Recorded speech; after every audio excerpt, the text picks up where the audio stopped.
Okay, so first of all, greetings from Ladakh in the Himalayas, and I'm thankful to Jamyangla for giving this opportunity to talk about Arahant Bakula and his reincarnations. So I'm starting with a small prayer to Nastan Bakula or the Arahant Bakula. So Changi Daming Yanani, Pagba Nastan Bakula, Tajom Chempo Gujaskor, Changis Nule, Zinchaksal. So this is an homage to Arahant Bakula, who was surrounded by 900 Arahants, and the one who has a mongoose in his hands, which symbolizes long life, healthy life, prosperity. So I just paid homage to Arahant Bakula, and especially during this time of COVID pandemic, I think his blessing is very much needed for our good health, prosperity, and long life. So welcome everyone. And today I'm going to talk about this one of the 16th Arahant, and he is known as Bakula. So why Bakula? Why I have chosen the topic Bakula? Because I had a very good connection with the 19th Bakula and also the 20th Bakula, the present Bakula, because the 19th Bakula Rinpoche sent me to Sri Lanka to study Buddhism, and he was passed away in 2003. And then the 20th Bakula Rinpoche was born, and I was appointed his tutor for around 4 years before he left for his higher studies in South India. So it was, like I was in between two lives, the 19th Bakula Rinpoche, who sent me to Sri Lanka, and the 20th Bakula Rinpoche, I was appointed his tutor. So it was very interesting story, and I feel myself very fortunate. And also, because of 19th Bakula Rinpoche, I came back to Ladakh after my PhD, after my finishing my studies, because I made a promise to 19th Bakula Rinpoche once he visited to Sri Lanka when I was studying in Sri Lanka in Colombo. And he told me that he sent many students from Ladakh to different parts of India and to Sri Lanka to study for higher studies, but most of them don't come back to Ladakh and they don't benefit Ladakh. So he asked me to come back to Ladakh after the studies because he says there are so many things to be done in Ladakh, especially for the culture, heritage, and for Buddhist studies. So keeping the promise, I came back to Ladakh after doing my PhD from Delhi University. And as Jamyangla said, that I started my foundation called Himalayan Cultural Heritage Foundation. And through the foundation, we have been doing so many activities in Ladakh and also in other parts of Himalayas, especially in the field of cultural preservation. And we have been, working for both tangible and intangible heritage of the Himalayas. So especially in the time of modernization, in the time when so many things are going on in the name of development, so many of our tangible heritage has been destroyed, broken, and people had least knowledge about them. So likewise, intangible heritage have been forgotten. So through my foundation, we have been trying to restore many of these tangible heritage sites, especially the Buddhist monuments like stupas, mani walls, and uh, monasteries. So likewise, the intangible heritage, as Jamyangla said, the folk songs, our way of life, our traditions, folklore, folk stories. So we have been doing a lot of activities in this field. So today I'm not going to talk much about our work, but my topic is about Bakula Rinpoche. So Rinpoche, as you know, the precious one. So to go on with my topic, I just read out my note. So Arahant Bakula, in Tibetan, we call Nastan Bakula, or sometimes we call also Dachomba is the Arahant. So Bakula, Arahant Bakula, going back to the Bakula who was there at the time of the Buddha Shakyamuni. So during Shakyamuni Buddha's time, there were like 16 Arahants who were the dearest students of the Buddha. So Arahant Bakula was one of the 16 Arahants and direct disciple of the Buddha. Bakula was first an accomplished scholar and then lived as a wandering ascetic. Late in his age, Bakula embraced the Buddhist path after meeting the Buddha Shakyamuni. Receiving ordination as a monk and renowned for having deep faith, he quickly attained the level of a Arahant. Bakula most commonly portrayed holding a wealth bestowing mongoose, and 16 Arahants are usually painted as a set on murals and on walls and also on Thankas along Dharmapala and the patron Hvashang and the four guardians kings of four directions. So mostly, I just go to the next slide.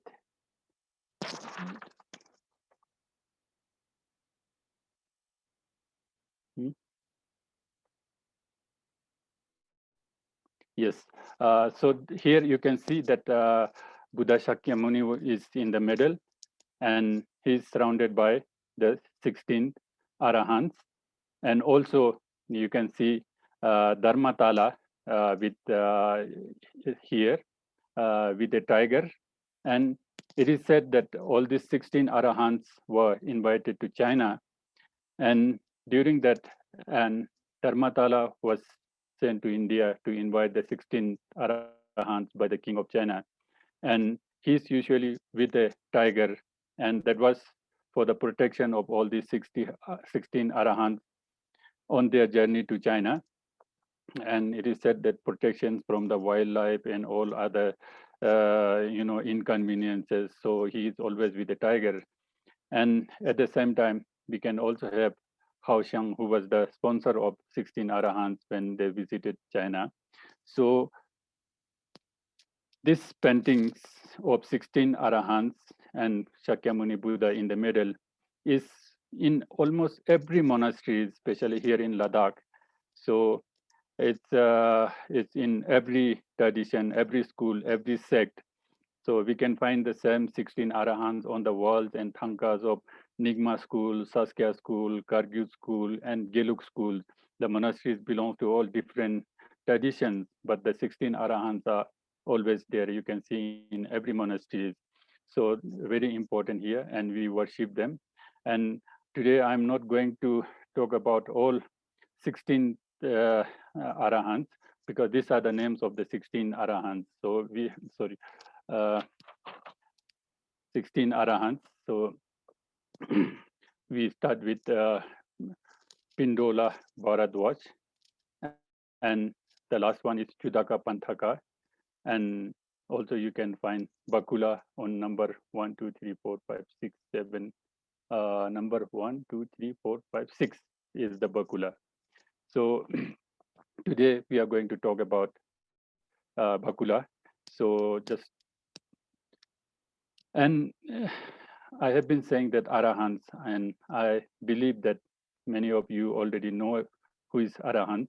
And in case if you don't have knowledge about Arahant, I just want to tell you who is Arahant. And especially according to Theravada Buddhism, especially like the Pali tradition, Arahant is a person who has reached the highest stage of enlightenment, having eradicated all defilements, one who is without greed, hatred, delusion. Arahant is a fully enlightened person, one who worthy of respect, one who has nothing more to learn, or destroyer of enemy. Enemy here is the negative forces negative feelings, and and a person possessing superior wholesome qualities, a supreme person, a most excellent person. There is no rebirth, since an Arahant will not in theory be reborn into the cycle of samsara. So according to Theravada tradition and according to like Pali tradition, so Arahants will not reborn. So that is, but here it is different because Bakula was reborn again and again for 20th time, and today we have the 20th Bakula Rinpoche, because Arahant Bakula was chosen by Buddha Shakyamuni to remain in the world to uphold the Dharma until the time of the future Buddha Maitreya. So here you have the Arahant Bakula. He has a mongoose in his hand. So he was appointed by Shakyamuni Buddha to remain in the world until the Maitreya Buddha comes. So for upholding the Dharma. So since then, Arahant Bakula has been reincarnated, and the person Bakula Rinpoche is the 20th reincarnation. The Buddha appointed Bakula as the monk foremost in good health and longevity. Bakula entered the noble order at the age of 80 and led the life of a householder for 80 years and the life of monks for 80 years. It means Bakula, the Arahant Bakula, lived for 160 years.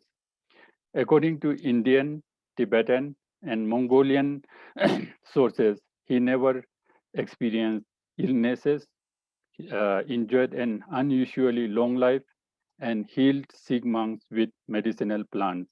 It is said that he was living in the jungle and he had a very good knowledge of the plants and especially the medicinal plants. And with the medicinal plants, he used to cure all the sick monks in the jungle.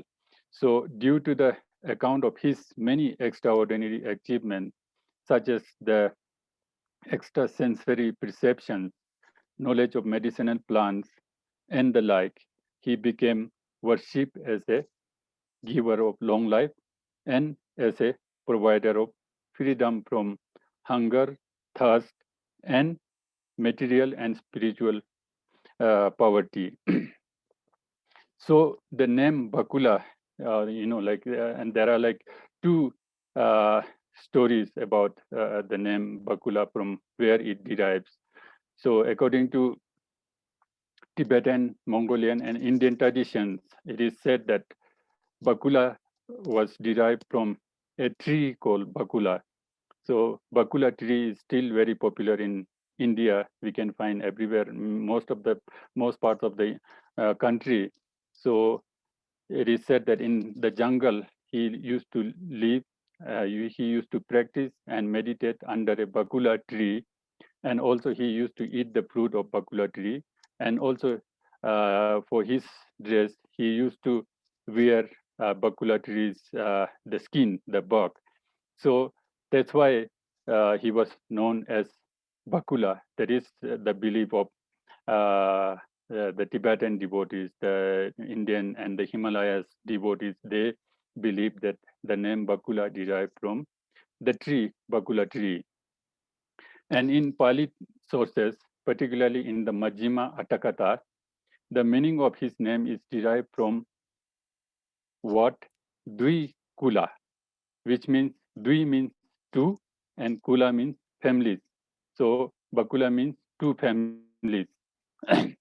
So there is a story which I read out, very interesting story about how his name was derived. At the time of the Gautama Buddha, in the city of Kosabi, there lived a wealthy high caste merchant and his wife. After some time, the wife conceived and the couple was blessed with a beautiful baby son on whom they lavished all their love and affection. As they lived close to the river Yamuna, the baby was taken to the river by his nurse for his daily bath. The river Yamuna was a deep, wide river with a shallow banks and swiftly flowing water. The nurse was bathing the young baby when she was terrified by a large fish that was swimming towards her. In her haste to get out of the water, she lost the baby. Wading into the river, she tried to swim after the precious child. The current, however, was swift. She watched in horror as the child was taken further and further from her, reached towards the large fish. Many miles down the river was a fishing village. The men who fish in the Yamuna River were excited, for their nets had drawn a very large fish. Hauling in their nets with difficulty, they took the large fish, which was thrashing about, to the home of the wealthiest resident, who had a large household with many servants. Knowing that only the rich could afford such a large fish, they sold it to the merchant, who had no children. The fish was taken to the kitchen, but the cook was reluctant to cut the unusually large, beautiful fish. Deciding to serve it whole, he carefully opened it by inserting his knife along its sides. The cook was greatly surprised to find a young baby still alive in the stomach of the fish. Running to his mistress, he handed the beautiful baby to her. The woman, who had no children, was filled with joy at the sight of the baby and decided to bring him up as her own. The unusual story of the child beginning soon spread throughout the village. Many came to see the beautiful baby who was regarded as the miracle child. Before long, the news spread upright to the grieving parents, who were still in deep sorrow due to the loss of their son. Suspecting that it could be their child, they visited the fishing village to examine the baby. Recognizing the baby as their own, the birth mother asked for the custody of her child. However, the new mother, who had brought up the child with love, was too attached to the baby to be given to the other mother. Unable to settle the dispute on their own, the two families took their grievance to the king. The king heard both sides of the story and gave both families permission to adopt the baby. The baby was born and raised in the Nastan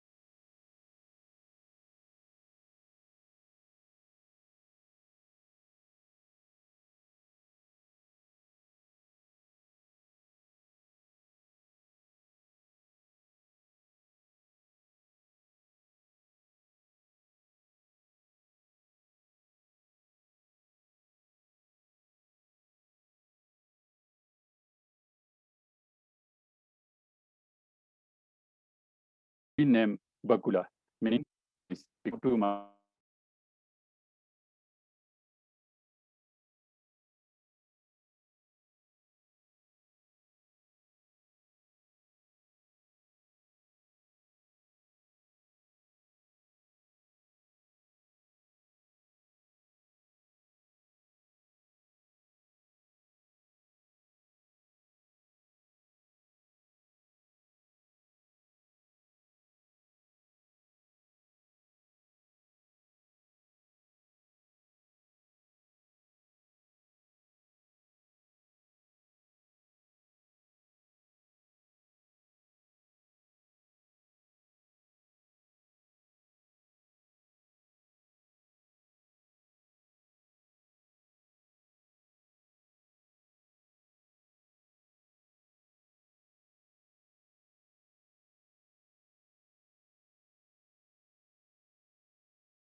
Sure, sure.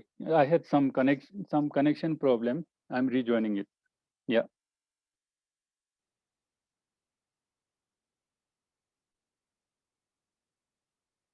Hello, Jamangla. Hello. Yes, we can hear you now, Sonoma. Okay. But we Okay. lost you for the last minute or two. So please start. Okay. Yeah, sure. Thank you. Thank you. So yes, so we had this beautiful story about Bakula Rinpoche, about his two families, and the aspiration made many eons ago had to fulfilled. As he grew older, Bakula was inspired by the teaching of the Gautama Buddha. He decided to join the Buddha's noble order. 8 days later, he attained the supreme bliss of Nirvana or Nibbana. The monks soon noticed a strange phenomenon regarding Bakula. Not only was as he was knowledgeable as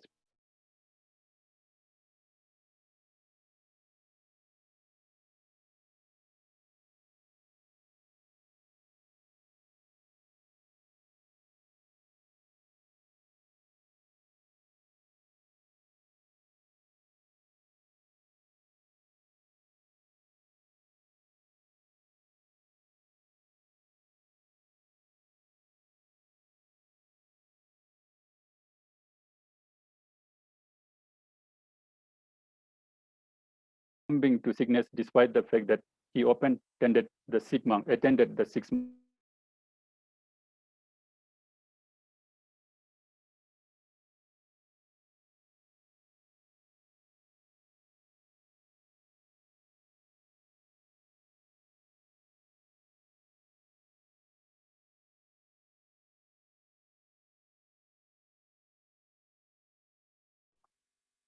Hello. Hello, Okay, Jamal. now Sorry. we can hear you now, but if it's a bad line, maybe you can take off your video if it keeps on having problems. But Okay. But for the moment, it's okay. But if you Okay. see it's freezing again, I will write you. Yeah. Okay. Yeah. Let's see. Yeah. Thank you. Yeah. So the Buddha appointed Bakula as the monk foremost in good health and longevity. Bakula entered the noble order at the age of 80, as I said earlier, and he lived for 180 years. So that is the story about how the name Bakula derives. So there are like two beliefs, two traditions. So according to Theravada traditions, the story I just read about the two families, it's Duikula, and the other is about the Bakula tree. So that's how the Bakula name came into being. So as I said, till now we have like 20 Bakula. So right now we have 20 Bakula. So among them, I just want to mention one. Uh, so yeah, so the eighth one, actually, the eighth Bakula was very famous again because he was known as Losawa Rinchen Zampo, as many of you have heard about him or know about him. So Losawa Rinchen Zampo was the most famous translator who translated so many Buddhist texts from Sanskrit to Tibetan, and he's very famous, especially in Western Tibet, in Western Himalayas, in Himachal, Ladakh, Nepal, and it is said that he has built 108 temples in Western Himalaya, and he was born in 10th, 11th century, and also he was known as Mahaguru sometime. So he was a principal translator of Sanskrit Buddhist texts into Tibetan. So he was born in Ratni in the district of Kyungwang in Ngari, that is the Western Tibet. He was ordained at the age of 13 by Ishe Zangpo in Ngari. Also Ngari means the Western Tibet, and was sent to Kashmir 3 times by Ishe Ot, the king of Guge. Later, he maintained a team of 10 Lozawa means the translator, and kept them continuously busy with translation of so many Buddhist texts, including the tantric texts like Guhya Samaja Tantra and all. So he was a student of the famous Indian master Atisha. So he's said to have built, as I said, built 108 temples. And in Ladakh, we have still some of these monasteries are surviving. For example, the Alchi Monastery, Sumda Monastery, Mangyu Monastery, and in Himachal Pradesh, we have the famous Tabo Monastery. So these are attributed to Lotha Rinchen Zampo and his disciples, and very rich. The monasteries are very rich in mural paintings. You know, the wall paintings are the masterpiece, actually, mostly done by the Kashmiri artists. So his temples, the architecture and the paintings are little different from the Tibetan monasteries what we have today in Ladakh, because the architect and all the artists he brought were all from Kashmir. So mostly the architecture and paintings of his temples were mostly Kashmir, influenced by the Kashmir artists. So Kashmir art. So he was very famous. And the next, then we moved to the Bakula Rinpoche's born in Ladakh, some of them born in Ladakh, and especially from 17, it was continuously born in Ladakh, the 17, 18, 19, and now we have the 20th Bakula Rinpoche. So among them, today I'm going to talk about the 19th Bakula Rinpoche. So you can see here on the slide. So one is his Thanka and the other one is his picture. So he was very famous in Ladakh and also in Mongolia and Russia and other parts of the Himalayan countries. So he was in Ladakh, he was known as the architect of modern Ladakh. And in Mongolia, he's known as the ambassador teacher. So he was born in Ladakh in a royal family in a village called Matho. So at the age of 5, he was recognized as the 19th Bakula Rinpoche or 19th Arahant Bakula by the 13th Dalai Lama, Nawang Lobsang Thupstan Gyatso. And so studied at Drapung Losaling Monastery in Lhasa for 14 years and obtained the highest degree in philosophy and metaphysics, that is the traditional study. And he received the Geshe Larampa degree, which is the highest degree equivalent to PhD in today's education. So after completing his studies in Tibet in 1940, he returned to Ladakh. In 1949, Pandit Jawaharlal Nehru persuaded him to take political leadership because during those days, the condition of Ladakh was not very good because people were very poor and they were always in debt in hand of some rich people, and always they were working as kind of laborers to the rich people. And so there are so many problems in Ladakh, and we did not have any educated people. We did not have any leader in Ladakh. So that's why the Ladakhi people and the monks from the monasteries, they requested him to come back to Ladakh after his studies because he wanted to continue his studies in Tibet. He wanted to live there more years. But the Ladakhi peoples and the monks from Ladakh, they request Bakula Rinpoche to come back to Ladakh to see the situation of Ladakh, the condition of Ladakh, because the Ladakhi people were suffering during those days. So he came back to Ladakh, and people of Ladakh also requested him. And seeing at the condition of the people of Ladakh, he had to accept the offer of Jawaharlal Nehru, the first Prime Minister of India. He came to Ladakh and met Bakula Rinpoche, and he asked him to join politics for the benefit of all Ladakhi people as a leader of Ladakhi people. So he, seeing the conditions of the people here in Ladakh, so he accepted the offer. So during those days, Ladakhi people were, as I said, they were living condition was not very good. For example, the low standard of living, poverty, no sign of modern infrastructure, people were debt-ridden, no schools, exploited by the handful of rich landlord and government official, orthodox religious practices like animal sacrifices and hunting of wild animals. There are so many, all these problems were there in Ladakh. So by seeing all these things, then he thought that he should walk here in Ladakh as a leader of Ladakhi people. And as a political leader, he was nominated as the member of Constituent Assembly of Jammu and Kashmir. That was the Jammu and Kashmir was the state under which Ladakh was there. So Ladakh was under the state of Jammu and Kashmir. So he was also the first elected representative in JNK Assembly. And on 26th of May 1950, a delegation came, before that, he was also elected as the member of parliament for the first time from Ladakh. And also, after becoming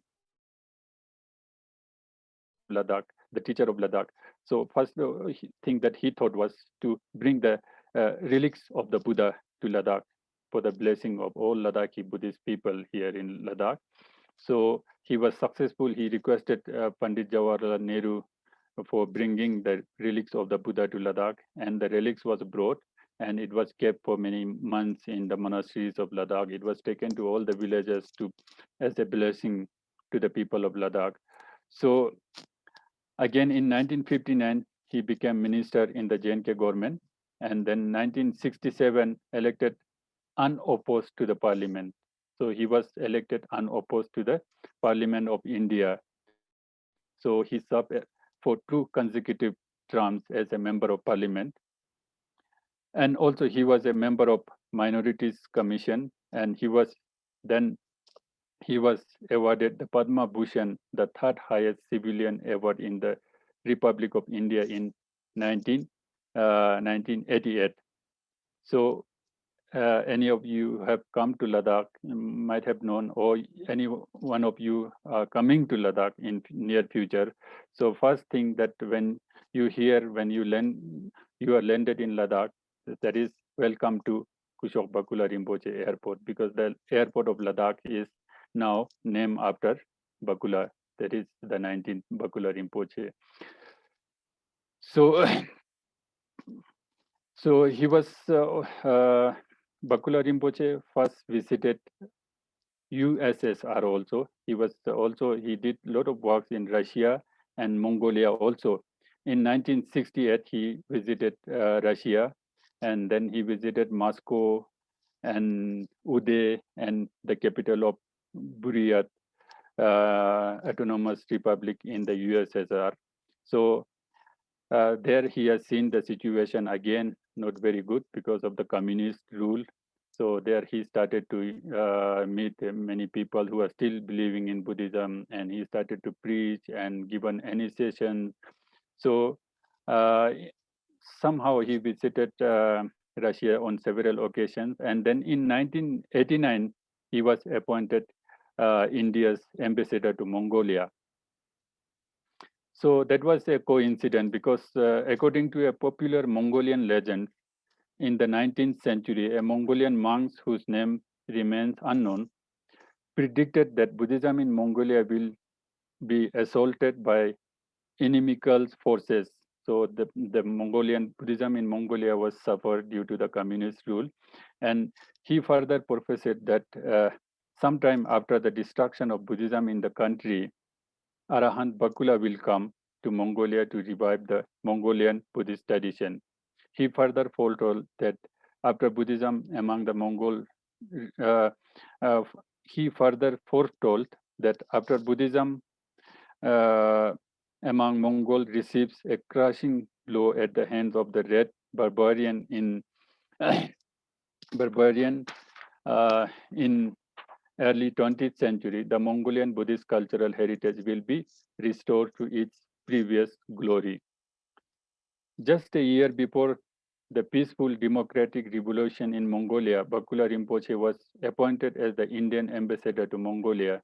Thus, he became the first Buddhist monk to hold an ambassadorial position and take part in the development of the bilateral relation between India and what will be soon become the democratic Mongolia for the next 10 years. He lived there in 10 years. In this new role, he arrived Mongolia in 1989, and on January 2, 1990, he presented his diplomatic credential to the chairman of the Great People's Khural, the Mongolian parliament. Several months after that, he witnessed the overthrow of one-party rule and the establishment of new political system that was supportive of the human rights, freedom of religious expression, and democratic multi-party elections.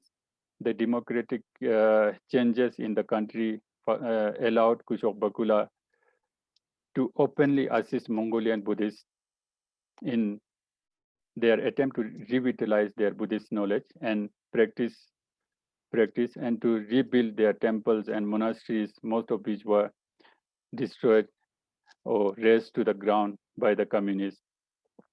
So that is why he was very famous, became very famous and most respected in Mongolia. And he was also given the country's highest award called Polar Star in 2001. So in the picture, you can see the president of Mongolia is presenting him the award of Polar Star. So once it became the democratic country, he traveled to every nook and corner of Mongolia, met the peoples, and he was giving initiations to the people, and he was teaching, preaching, and also he started his own center called Pethup Monastery in Mongolia, and also a nunnery. And today, still, it's a very important Buddhist center in Mongolia.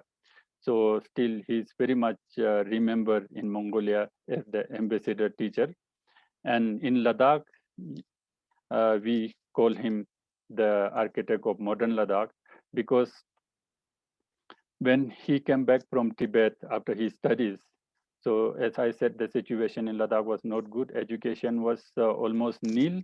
So he traveled every nook and corner of Ladakh. During those days, we did not have good transportation facilities, no vehicles. So he was going to every villages, every corner of Ladakh on foot, sometime on horseback, on yak's back, and sometimes even people used to carry him to different villages. So it was very hard, but still he was doing his best to develop Ladakh. Especially education was his main aim because he thought that until and unless people are not educated, so the development will not happen in Ladakh. So that's why even now, he's very much respected in Ladakh by every schools, every religion, even the Muslim peoples, everyone in Ladakh respect him as the architect of modern Ladakh. So if any one of you, I did not talk much about his contributions in Russia and Mongolia. So if any one of you want to know more about his service in Russia and Mongolia, there is a very good article I just recently found out on academia. So this is the title. It's called Bakula Arahant Journey to the North, a life and work of 19th Kushok Bakula in Russia and Mongolia by Vesna A. Welles. So you can read it. So, and also he always stress on unity. He always stress on religious harmony and communal harmony because he thought that unity and education and religious harmony will develop Ladakh and holistically actually. So this is one of his advice to the people of Ladakh. He says, for peace and prosperity of the people of Ladakh, it is crucial to maintain communal harmony and preserve unity among the people of different regions and religious traditions. So that was one of his very important message to the people of Ladakh, which is still followed by the people of Ladakh, because here we have almost 50% of Muslim and 50% of Buddhist, but we live very harmoniously and always in peace. So that is thanks to him. And he was, at last, he was passed away in 2003. And after his passing away, so the people of Ladakh has made this statue, which is now enshrined in Ssiuk Monastery in Ladakh, and now we have the Untitled Bakula Rinpoche. Now he's 16 years old, and he was born in 2006 after 3 years of the death of 19 Bakula Rinpoche, and now he's having his education in South India in Karnataka. So yes, so the statues, Thankas, wall paintings of Bakula Rinpoche, and especially Arahant Bakula Rinpoches are in every monastery in Ladakh. And then there is a very unique, as I told you about the legends of Mongolia, where they foretold that the coming of Bakula Rinpoche. And at the same time, there is a very famous Thanga in Mongolia. Usually the 16 Arhants, in the middle of the 16 Arhants, usually the Buddha is there, and he's surrounded by 16 Arhants. But the Mongolian, the Thanka, they have Bakula Rinpoche in the center, and he is surrounded by 15 other Arahants, and Buddha is on his head on top. So there is a unique Thanka in Mongolia. So this is about my talk today, and then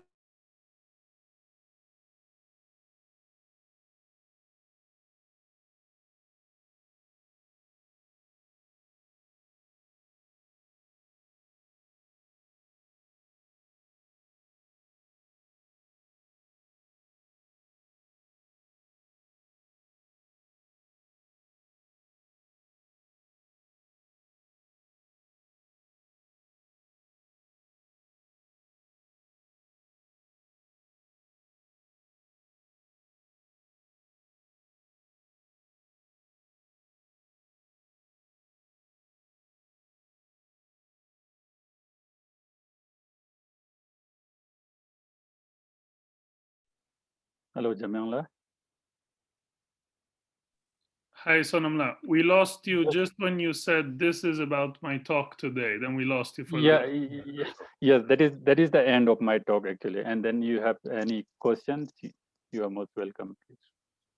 I think there was a question in the chat that they wrote before asking, when you showed the lineage earlier, there was the name Bakula, when the Bakula / Nakula. I think they were wondering the name Nakula. Okay, that is, as I said, there are like two different traditions, beliefs. The one is of the Pali tradition, and Pali tradition, they say sometimes Bakula, Nakula, which means same, the two families actually. Okay, thank you. And yes, if anybody has questions, you can please unmute yourself, touching the red button of the microphone, and feel free to ask any questions to Sonamla. If nobody has questions, I was curious about the book that you showed by Vesna Wallace of the travels to Russia. Did he go to sort of Western Russia, or was it more simply Mongolia considered as a territory of Russia? It's about the Buryat and also Mongolia. Okay. So Russia, actually, he has been 2-3 times to Russia, and also he met the leaders of Russia, especially the Buryats, and then yes, and mostly he lived in Mongolia, and in Mongolia he revived Buddhism there, and then he started his own center, and in Mongolia he's very much respected. Mm-hmm. And this young Tulkuna, who's in South India, the latest Bakula, is his plan to go back to Ladakh or to Mongolia or to stay in South India? Is it decided yet? No, usually it takes around like 15 to 20 years to complete his studies. And as I said, like the Geshe Larampa degree is the highest degree in Tibetan traditional studies. So to receive that Geshe Larampa degree, it will take around like 15, 20 years. So after that, surely he will come back to Ladakh. And most probably he will go to Mongolia also, because he has a very good connection, especially the 19th Bakula Rinpoche had a very good connection with Mongolia. And this little Rinpoche also was invited to Mongolia, and he visited Mongolia. And now he's having his higher education. And after the education, surely he will come back to Ladakh. Okay. Hmm. I see there is a question in the chat also. Yes, please. Or two more questions. Can you see the chat? Yes, artist. Also above the first question. Kashmir, yes. So that is like around 10th, 11th centuries, and it lasted up to like 14th century. So we had a very strong Kashmiri influences on art, culture, especially like art and architecture in Ladakh. That is because, as I said, that Losava Rinchen Zampo, the great translator, who was from Western Himalaya or Western Tibet, and he visited on several occasions to Kashmir to study, and then he had a good connection with the Kashmir and Kashmiri artists. And when he built this 108 temple in Western Tibet, so in Ladakh and Himachal, so he brought all these Kashmiri artists to Ladakh. So especially like now we have a very famous monastery or temple in Ladakh. Jamyangla knows very, very well. It's known as Alchi. And also there is Mangyu and Sumdachun temple. There are like three temples still surviving. So in these temples, the architecture is very different from Tibetan style. The painting styles are very different from those of Tibetan monasteries. So these paintings, architectures are very much influenced by Kashmiri art or Kashmiri art or Indian art. So because these artists were from Kashmir.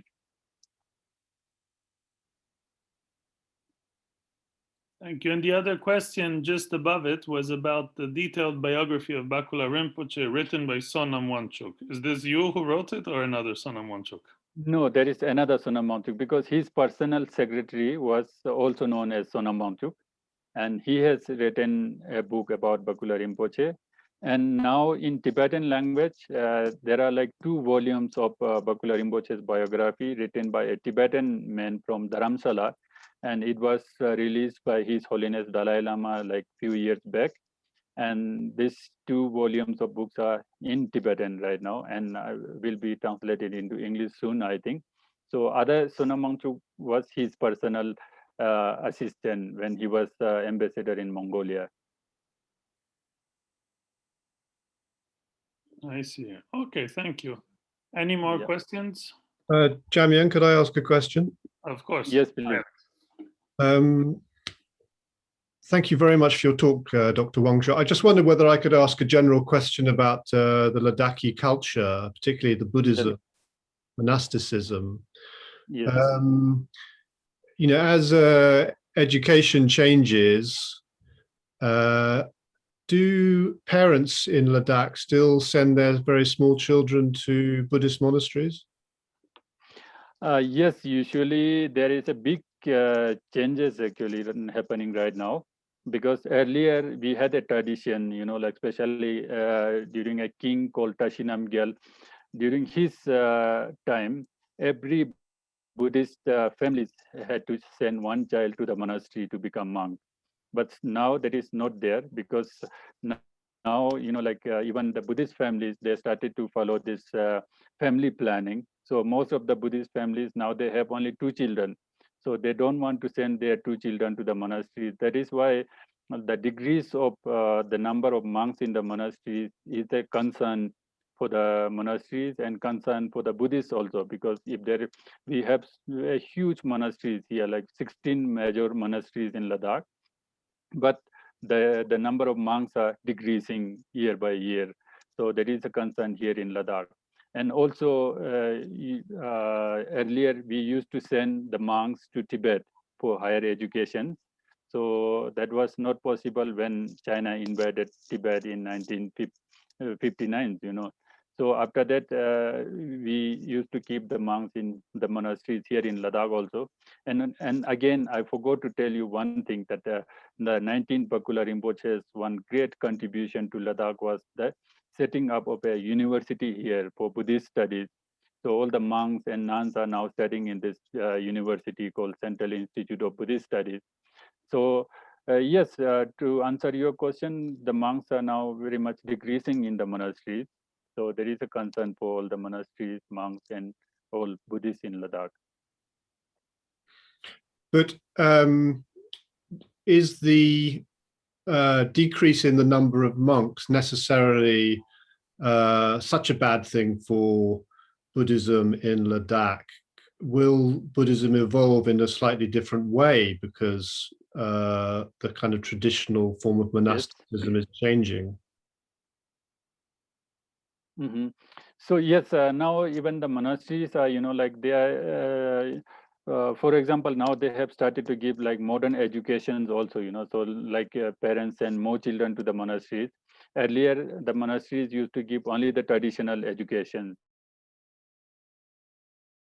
Buddhist studies and Buddhist philosophy. But now they have started like monastic schools, like schools in the monasteries.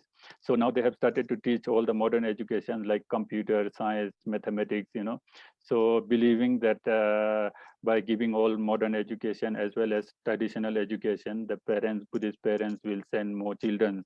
But yes, because of that also, I think now some of the parents, especially from the remote villages, like they send their children to the monasteries for this education.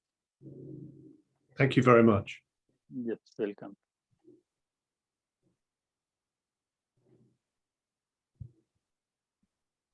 Sonamla, there's another question.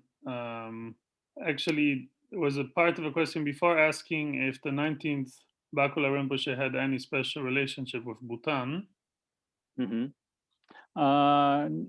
Not really, because I have never came across, like a close connection with Bhutan, but he had a connection with all the religious leaders worldwide, actually. Not only Bhutan, even in Western countries, in Asian countries, so he has founded some Buddhist associations also. So they used to have conferences, dialogues. So he has the connection with many of these Buddhist leaders. But I have not come across special connection with Bhutan. But mostly he had a very close connection with Mongolia, actually. And there's another question by Barbara about saying, I have heard that some nomads in the Changtang, the men are absent and the mothers have to go look after the animals while the children are left quite alone. There are some people raising money to send the children to school in South India. What do you know about this? Raising money and sending children to South India, I'm not very sure. I have not heard about it. But the first sentence that, like mothers are going after the animals, like the nomads. Actually, the nomads, they live a very hard life. So because they don't have houses, because they're living in the tents and they travel from place to place just for, looking for grass and water and, like every different season they travel from different places in the mountains. And especially in the winter, it's very difficult, very severe cold. So it's a very hard life. And also for the children of nomads. Now the government of India, especially the Ladakh administration, they have schools actually. They have schools at nomadic places. So the teachers also travel with the nomads. So, but I have never heard about, like people raising money to send children to South India. So I'm not sure about it actually.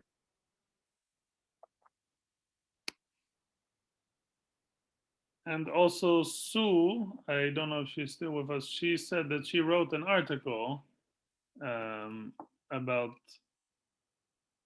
Bakula Rinpoche in 2003, and she worked with him closely in Mongolia. So thank you, Sue, for that. Maybe you can send us your article in here. I don't know how that works. I don't I don't see it here, but maybe if you can send it, I'm happy to forward it to everybody's email. I'm sure we would all Yes. be interested. Yeah. I will be happy to read it.